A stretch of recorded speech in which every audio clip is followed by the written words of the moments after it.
Hi guys! Isang mapagpalang araw sa ating lahat.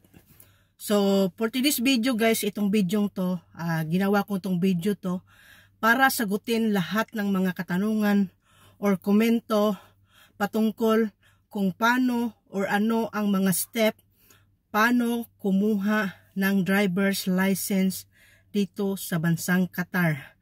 So, lalong-lalo na doon sa mga baguhan pa lang na nag-apply bilang isang driver dito sa bansang Qatar. So ito na po, sa mga nagtatanong, ito na po, ang bidyong to ay para sa inyo.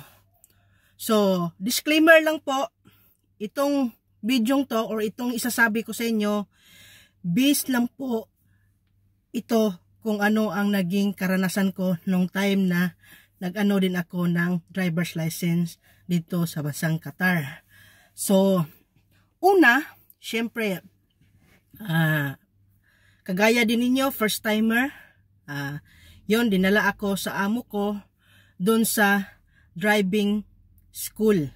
Yan, pinaano niya ako doon, pina-enroll, yan, nag-set ng schedule kung kailan mag-umpisa yung klase ko. So and of course, nasa ano na din yan, set up din yan ng school or malayo ba yung madam mo, kasi yung school may mga ano din, service or mga bus na sila mismo ang kukuha sa inyo doon mismo sa bahay na tinitirhan mo or sa bahay ng madam mo. So pinipick up kanila papuntang school. So before ng klase mo, kukunin kanila para dalhin ka doon sa school. So after nyan, ang first step talaga, pinaka first step talaga mga ka-chicks, for example, kagaya ko, based lang talaga to mga ka-chicks sa karanasan ko. Kasi yung kinuha ng madam ko dati is full course. So may full course kasi yan mga ka-chicks.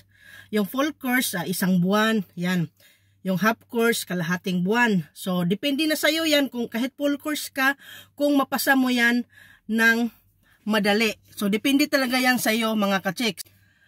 So pag entrada mo pa lang sa driving school mga ka-chicks, hindi ka po isasalang diretso sa driving, kay hindi ibig sabihin na driving diretso ka po sa driving. So first step lang talaga mga ka-chicks is theory. So yung theory doon ay ano sa inyo lahat, yan, magkaklase kayo, yun, i-explain lahat, doon lalabas ang mga signal, yan, ituturo sa inyo anong klaseng signal ito, yan, pasensya na po at hindi ko ano sa inyo kasi matagal na po yung na ano ko na yon, nag-aral ako.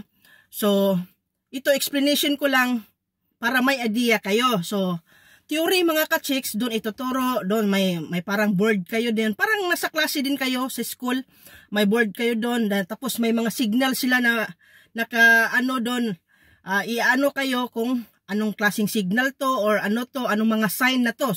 Ayan, mga signs, diyan talaga mga ka-chicks, diyan lalabas sa mga theory. So after nyan mga ka-chicks, mag-i-exam din kayo, unang exam, ititest muna kayo sa parang test paper. So sa test paper mga ka-chicks, iano muna kayo kung handa na ba kayo doon sa computer na exam. So after that, pag ano na, maganda na yung ano mo, maganda na yung naging kuha mo doon sa test paper, i-schedulean po tayo na mag-exam doon sa mismong computer. So sa computer mga ka-chicks, andun din, lalabas din yun kung ano ang nasa test paper. So ang nakaano lang doon mga ka-chicks, kasi habang nagsasagot ka mga ka-chicks, may timer ka. So kailangan, I think 45 yata yun, sasagutin mo yung 45 minutes or 25 minutes, nakalimutan ko na mga ka-chicks, hindi na ako sure, basta sasagutin mo yung 20 items, yan, 20 items, sagutin mo sa ilang minuto lang, yan. So yes or no lang yung ano mga ka-chicks, total, ano ka manila, instructionan ka manila, ito lang pindutin mo, yan, paglabas ng question, kasi automatic man lalabas ng question, ito lang sasagutin mo, yes or no, yan, yes or no, yes or no, yun lang. Hindi ka na mahirapan na, hindi ganun na, computer talaga, yes or no lang. So, after din mga ka-chicks, kung napasa mo na yon, proceed ka po, mag-proceed ka na po doon sa, next day, i-proceed ka na po doon sa parking. Yan, kasi napasa mo na yung first step ha. First step, take note. First step is theory. Theory, andun yung mga signal, yan. Mag-exam kayo, through computer, through papers, yan. Take note yan. So, pangalawa, second step.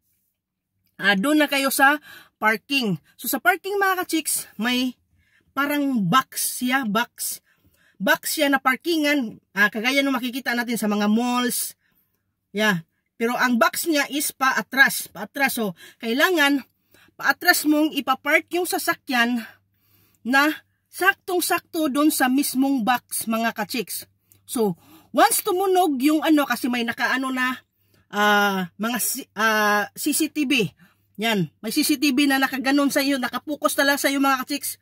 Kasi tuturuan ka naman ng instructor mo mga ka-chicks na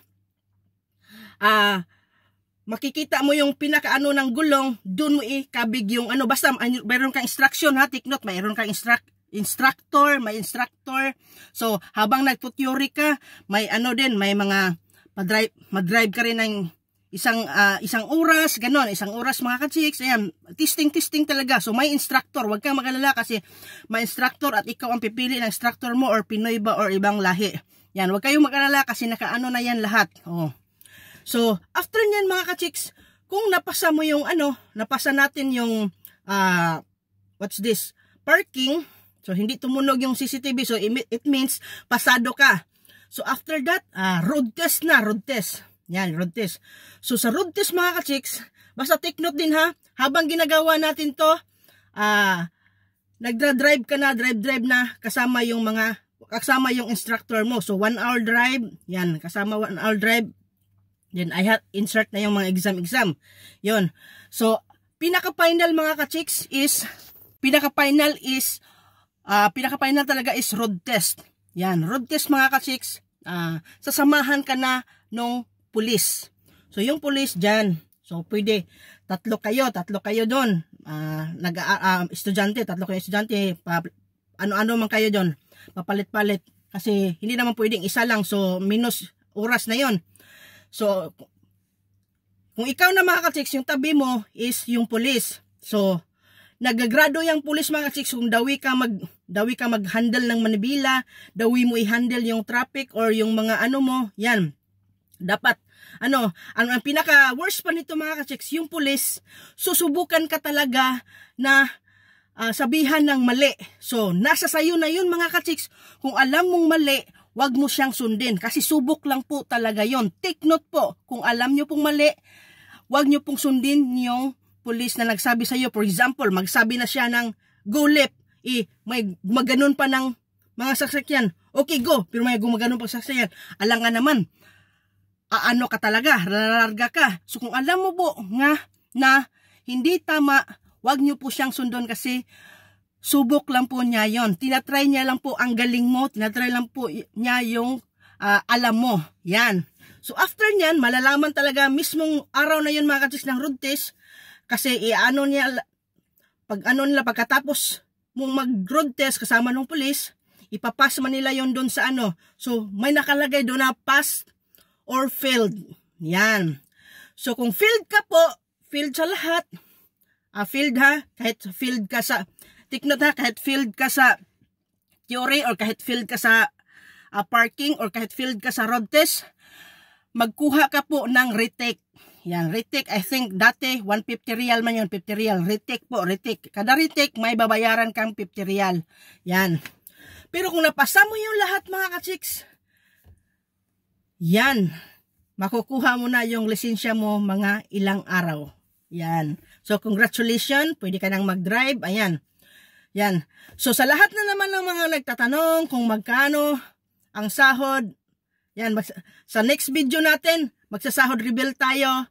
Yan, para makita nyo. Pero disclaimer pa rin yan, kasi hindi po pariha-pariha dito at hindi po lahat dito sumusunod sa mga patakaran. Yan lamang mga chicks. Sana nasagot ko ang lahat ng mga katanungan nyo. Kung may mga katanungan pa kayo patungkol dito bilang isang driver sa bansang Qatar, willing po ako magsagot sa inyo.